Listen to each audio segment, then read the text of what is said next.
ঘোষণা হলো, নবীর দুশমনের কোনো ধর্ম পরিচয় নাই, নবীর দুশমনের কোনো রাজনৈতিক পরিচয় নাই, নবীর দুশমনের কোনো বংশীয় পরিচয় নাই।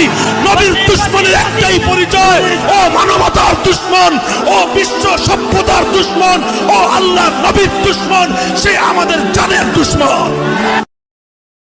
আজও নবীকে গালি দিয়ে কোন কুলাঙ্গার স্বাভাবিকভাবে পার পেতে পারে না।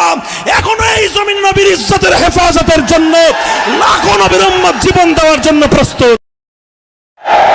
যদি শক্তি থাকে, যদি তোমার সাহস থাকে, আসো আমাদের এই কথা যুক্তি দিয়ে খণ্ডাও। যদি তোমার পায়ের তলার নিচে মাটি থেকে থেকে আসো, বসো, কথা বলো আমাদের সাথে। কোন যুক্তিতে তুমি মুসলমানদের জীবন থেকে ইসলামকে মসজিদের মধ্যে নিয়ে বন্দী করছো? কোথায় পেয়েছো এই ইসলাম?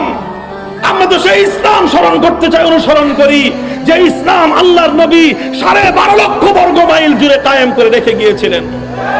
আমরা তো সেই ইসলাম কায়েম করতে চাই। খোলাফায়ে রাশিদিন অর্থ জাহান ব্যাপী तमाम পৃথিবীতে খেলাফতে শাসন ব্যবস্থার মাধ্যমে ইসলামের যে পূর্ণাঙ্গ রূপ দুনিয়ার মানুষকে দেখিয়েছিলেন। আমাদের কাছে নতুন কোন ইসলাম গ্রহণযোগ্য হতে পারে না। কাজী যুবক,